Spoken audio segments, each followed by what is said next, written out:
Hello दोस्तों, welcome to our YouTube channel agriculture class. दोस्तों, आज के पेपर में हम लोग इंट्रोडक्शन ऑफ फॉरेस्ट्री के पेपर का एनालिसिस करेंगे, जो फर्स्ट सेमेस्टर फर्स्ट ईयर का पेपर है 2024 का। दोस्तों, इसमें हम देखेंगे कि एग्रो फॉरेस्ट्री का जो पेपर है, इंट्रोडक्शन ऑफ फॉरेस्ट्री का, वो कैसे आता है, कितने नंबर का होता है, कितने सेक्शन में होता है, उसको कैसे किया जाएगा और कैसा कैसा क्वेश्चन आता है, इसके बारे में हम लोग बात करते हैं।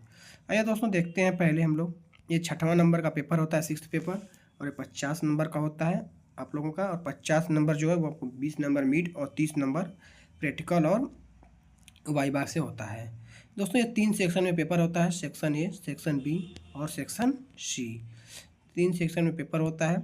जो सेक्शन ए होता है दोस्तों, वो 10 नंबर का होता है, 2-2 नंबर के 5 क्वेश्चन होते हैं। सेक्शन बी जो होता है दोस्तों, वो 20 नंबर का होता है, 4-4 नंबर के 5 क्वेश्चन होते हैं। इसमें दोस्तों 6 से 7 क्वेश्चन भी दे देते हैं, इसमें आपको 5 क्वेश्चन करना रहता है। और बात करते हैं सेक्शन सी दोस्तों, तो ये भी 20 नंबर का पेपर होता है, इसमें हम लोगों को 2 करना होता है, 4 क्वेश्चन दिया रहता है। जैसे नई शिक्षा नीति के अनुसार दोस्तों अब पेपर 2 घंटे का हो गया है, तो आपको 2 घंटे के अंदर ही इसको सॉल्व करना होता है। आइए दोस्तों देखते हैं हम लोग और उसको सॉल्व करते हैं। सेक्शन ए पहले, जो सेक्शन ए है दोस्तों, इसमें 5 क्वेश्चन हैं और पाँचों क्वेश्चन को सॉल्व करना है। 2-2 नंबर का क्वेश्चन है दोस्तों, इसलिए हमें 2-2 नंबर के अनुसार ही इसको सॉल्व करेंगे, उतना ही टाइम देंगे इस पर। आइए दोस्तों पेपर एनालिसिस करते हैं, और इसको जो भी डाउट हो दोस्तों सब कमेंट में हमें जरूर पूछिएगा, हम उसको क्लियर करेंगे। दोस्तों, फर्स्ट क्वेश्चन है, what do you mean by shifting cultivation, अर्थात शिफ्टिंग कल्टीवेशन क्या है, यानी झूमिंग खेती किसे कहते हैं, झूमिंग खेती क्या है। जैसे दोस्तों झूम खेती जो जानते हैं, जो जनजाति लोग करते हैं दोस्तों, जो एक जगह वनों को काट कर वहाँ पर कल्टीवेशन करते हैं, खेती करते हैं। जब वहाँ की उर्वरा शक्ति खत्म हो जाती है तो उसको छोड़कर आगे बढ़े जाते हैं, और फिर वहाँ की वनों को काट कर, वहाँ की झाड़ियों को काट कर वहाँ पर कल्टीवेशन करते हैं। ये झूम खेती होता है दोस्तों। ये अभी पहाड़ी इलाकों में होता है, अभी ये तो भारत में बैन हो चुका है, फिर भी अभी कुछ पहाड़ी इलाकों में आप लोगों को मिल जाएगा। इससे दोस्तों वनों का बहुत ह्रास होती है और वायुमंडल पर भी इसका इफेक्ट पड़ता है। नेक्स्ट क्वेश्चन चलते हैं दोस्तों, what are the advantage of agro forestry, अर्थात एग्रो फॉरेस्ट्री के लाभ क्या है, अर्थात कृषि वानिकी से क्या लाभ है। अर्थात दोस्तों, अगर यदि हम फॉरेस्ट्री के साथ एग्रीकल्चर यानी कृषि भी करें तो उससे क्या फ़ायदा, उससे फ़ायदा है दोस्तों कि हम लोगों को फॉरेस्ट्री में पेड़ पौधे के साथ साथ हमारे फसल भी उगेगी, उससे हम लोग जो वहाँ के सॉयल है उसका भरपूर उपयोग कर सकेंगे, और उससे हम लोगों को मनी भी प्राप्त होगी, और फॉरेस्ट से अगर वायुमंडल का भी सही रहेगा, तो इससे ये हम लोगों का कृषि वानिकी से लाभ है। नेक्स्ट चलते हैं दोस्तों, व्हाट इज ए फॉरेस्टेशन, अर्थात वनीकरण, वनीकरण क्या है, अर्थात वनीकरण क्या है। तो आइए दोस्तों देखते हैं फॉरेस्टेशन क्या है, वनीकरण। तो वनीकरण जो दोस्तों है, वनों को दोबारा लगाना, अर्थात जहाँ पेड़ पौधे काट दिए गए हैं, पहले वन था या पेड़ पौधे थे वो कट गया है या क्षतिग्रस्त हो गया है, उसको दोबारा से मरम्मत करके उसको सही तरीके से लगाना, उसको अच्छे से बनाना वनीकरण होता है। और नेक्स्ट चलते हैं दोस्तों, what is agro silvi pastoral system, अर्थात कृषि वानिकी चारागाह पद्धति क्या है। अर्थात दोस्तों क्या है, कृषि वानिकी चारागाह पद्धति। जैसे दोस्तों इसका क्वेश्चन का, तो इसका आंसर तो क्वेश्चन में ही हम लोगों को मिल जा रहा है, एग्रो सिल्वी पस्चरल सिस्टम, अर्थात कृषि वानिकी चारागाह पद्धति क्या है। अर्थात दोस्तों जो वनों के साथ साथ उसमें चारागाह का भी करते हैं और साथ साथ में खेती भी करते हैं, उसी को हम लोग इसमें करते हैं। नेक्स्ट चलते हैं दोस्तों, what is a farm forestry, अर्थात प्रक्षेत्र वानिकी क्या है। दोस्तों प्रक्षेत्र वानिकी जो ग्रामीण इलाके हैं, जो ग्रामीण इलाके, भूमिहीन परिवार जो ग्रामीण इलाके हैं उसको वनों के साथ जोड़ा जाता है। ग्रामीण इलाके हैं जो वहाँ पे कुछ आसपास पेड़ पौधे हों, जंगल हों, उसमें लगा उन्हीं को जोड़ा जाता है, उसी को हम प्रक्षेत्र वानिकी कहते हैं। जैसे दोस्तों सड़क के दोनों की साइड में हम लोग पेड़ पौधे लगा देते हैं, या कोई खाली ग्राउंड पड़ा हुआ है तो उसके आर से बाउंड्री कर देते हैं, पेड़ पौधों से कर देते हैं, या कोई मंदिर हो, मंदिर के आसपास पेड़ पौधे लगाया जाता है, ये प्रक्षेत्र वानिकी के अंतर्गत आता है। नेक्स्ट चलते हैं दोस्तों, सेक्शन बी। सेक्शन बी दोस्तों हम लोगों का 20 नंबर का होता है, इसको 100 शब्दों में लिखना होता है दोस्तों। तो इसमें क्या है, 5 क्वेश्चन हम लोगों को करना है, 4 क्वेश्चन करना है, 5-5 नंबर के क्वेश्चन होते हैं, तो इसको उसी के हिसाब से करेंगे क्वेश्चन को, इसको थोड़ा विस्तृत से लिखना पड़ता है दोस्तों। आइए दोस्तों क्वेश्चन देखते हैं, क्वेश्चन क्या है, what do you mean by wind breaks and shelter belts, अर्थात विंड ब्रेक और शेल्टर बेल्ट से आप क्या समझते हैं। विंड ब्रेक जैसे दोस्तों पेड़ पौधे, विंड ब्रेक का जैसे अगर क्वेश्चन को हम ध्यान से पढ़ें तो इसमें ही हम लोगों का आंसर मिल जाता है। विंड ब्रेक अर्थात हवा को रोकना, अर्थात हवा को रोकना। पेड़ पौधे लगाकर दोस्तों हम लोग जो हवा की स्पीड गति को कम करते हैं, ये विंड ब्रेक है। शेल्टर ब्रेक है, बालू की कड़े जो उड़ती हैं वो भी पेड़ पौधे टकरा के रुक जाती हैं, ये हमारा शेल्टर ब्रेक हो जाएगा, बेल्ट हो जाएगा। आगे चलते हैं, इसी को आपको दोस्तों बढ़िया से लिखना है। अगर आपको इसको हमको कितने क्वेश्चन वर्डों में करना है, 100 वर्डों में करना है दोस्तों, तो उस हिसाब से इसको हम करेंगे और टाइम को ध्यान में रखते हुए करेंगे। आगे चलते हैं, discuss the protective role of forest, वनों के सुरक्षात्मक लाभों का वर्णन कीजिए। ये दोस्तों इसमें हम लोग क्या करना है, जो वन है उसका सुरक्षात्मक लाभ क्या है उसमें वर्णन करना है। दोस्तों वनों का तो बहुत से लाभ है, हमारे दैनिक जीवन में लाभ है, इनडायरेक्टली देखें तो इनडायरेक्टली लाभ है, अगर देखा जाए तो हर तरीके से वनों का लाभ है दोस्तों। वन से ही हमें ऑक्सीजन को शुद्ध करता है, वायुमंडल को शुद्ध करता है, ऑक्सीजन प्रोवाइड कराता है, कार्बन डाइऑक्साइड को अवशोषित करता है। वनों से हमें लकड़ी प्राप्त होती है, वनों को दोस्तों हमें उस वन से हमें दोस्तों पेड़ पौधे से हमें फल फ्रूट्स प्राप्त होते हैं, बहुत से आयुर्वेदिक दवाएँ बनती हैं, तो ये भी हमें उससे लाभ हो जाएगा। आगे चलते हैं दोस्तों, what are the merits of tree species suitable for agro forestry, तथा दोस्तों कृषि वानिकी हेतु उपयुक्त वृक्ष प्रजातियों में कौन सी विशेषताएं होनी चाहिए। अर्थात अगर यदि दोस्तों हम एग्रीकल्चर के साथ साथ फॉरेस्ट्री कर रहे हैं, अर्थात एक ही फील्ड में, तो हम कौन सा वृक्ष लगाएंगे कि दोनों कार्य अच्छे से हो, कौन कौन से उसमें गुण होना चाहिए। जैसे दोस्तों गुण ये होना चाहिए कि पेड़ लंबा जाना चाहिए, ज़्यादा फैलने वाला नहीं होना चाहिए, उसका दोस्तों इफेक्ट जो कम से कम पड़े, उसका फसल पे प्रभाव कम से कम पड़े, वो फसल के टाइम पे ज़्यादा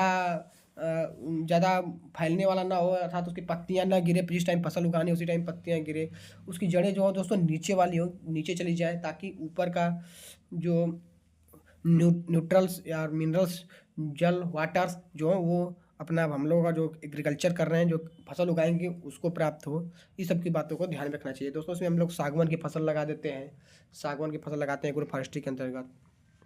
आगे चलते हैं, भारत में पाए जाने वाले प्रमुख 5 प्रकार के वनों के बारे में लिखिए। अर्थात write down the major 5 types of forest found in India. दोस्तों भारत में पाए जाने वाले 5 प्रकार के वन कौन कौन से हैं। Tropical evergreen forest, tropical deciduous forest, tropical thorn forest, mountain forest, mangrove forest. इसको हिंदी में अगर हम बात करते हैं तो उष्णकटिबंधीय सदाबहार वन है, उष्णकटिबंधीय पर्णपाती वन है, उष्णकटिबंधीय कटीले वन है, और पर्वतीय वन है, और मैंग्रोव वन है। ये 5 वन हैं, इसके बारे में आप लोग पढ़ लीजिएगा। उष्णकटिबंधीय सदाबहार वन कौन सा है, पर्णपाती वन कौन सा है, कटीले वन में क्या होता है, पर्वतीय वन कैसा होता है, मैंग्रोव वन कैसा होता है, इसके बारे में आप लोग देख लीजिएगा। आगे चलते हैं दोस्तों, what are the main feature of new national forestry policy in 1988, अर्थात 1988 की नई राष्ट्रीय वन नीति की विशेषताएं क्या है।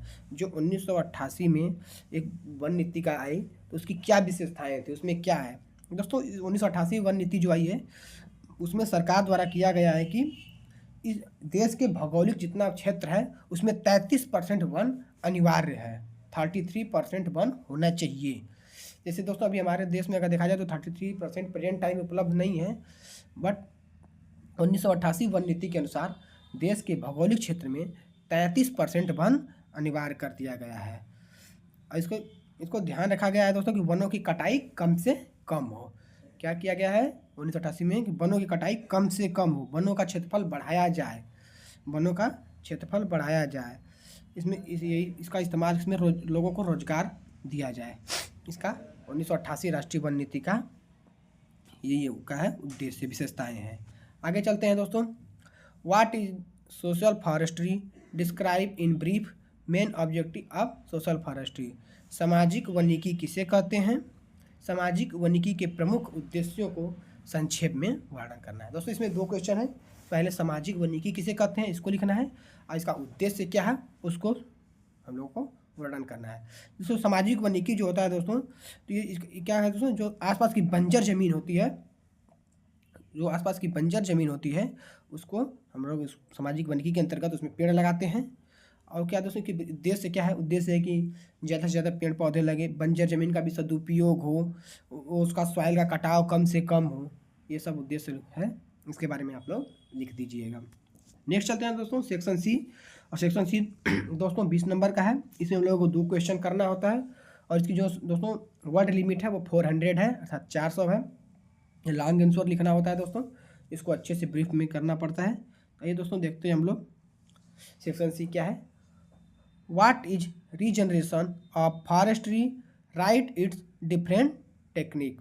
क्या है दोस्तों, वनों का पुनरुत्पादन किसे कहते हैं, इसके विभिन्न तकनीकों को लिखिए। क्या दोस्तों, वन क्वेश्चन से देखा जाए तो रीजनरेशन अर्थात वनों को दोबारा उत्पादन, अर्थात वहाँ वन हो उसको दोबारा उत्पादन है, उसे किसे किसे कहते हैं, और इसके विभिन्न तकनीकों को लिखिए। अर्थात दोस्तों वनों को जब हम दोबारा लगाते हैं उसको कैसे लगाते हैं, उसमें क्या क्या प्रोसेस करते हैं, उसके बारे में आप लोगों को लिखना है। इसकी तकनीकी क्या क्या है उसके बारे में लिखना है।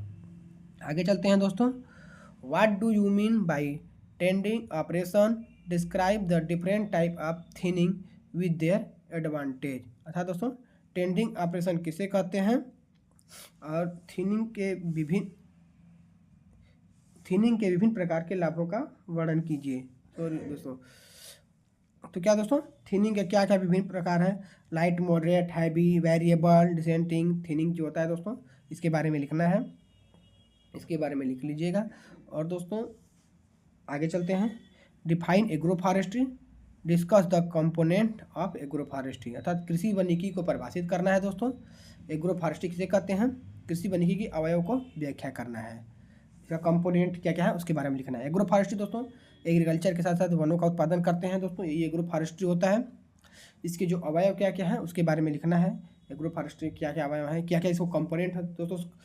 अगर इसमें हम लोग एग्रीकल्चर और कृषि और फॉरेस्ट का कर रहे हैं तो इसका कंपोनेंट भी वही होगा, इसके बारे में डिस्क्राइब कर देना दोस्तों। आगे चलते हैं।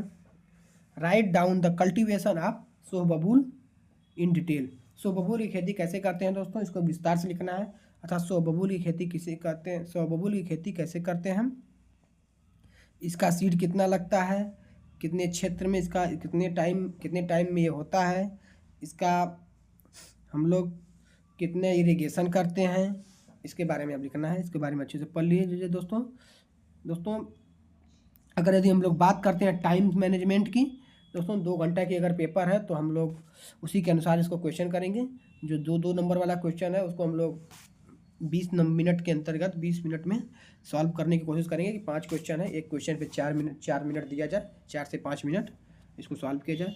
उसे सेक्शन बी की बात करते हैं दोस्तों, ये क्वेश्चन हमको 100 वर्ड में लिखना है, इसमें 4 क्वेश्चन करना है, इसको करते हैं 40 से 45 मिनट में हम लोग 4 क्वेश्चन अर्थात 10 से 12 मिनट एक क्वेश्चन में लेते हैं ताकि सॉल्व हो जाए।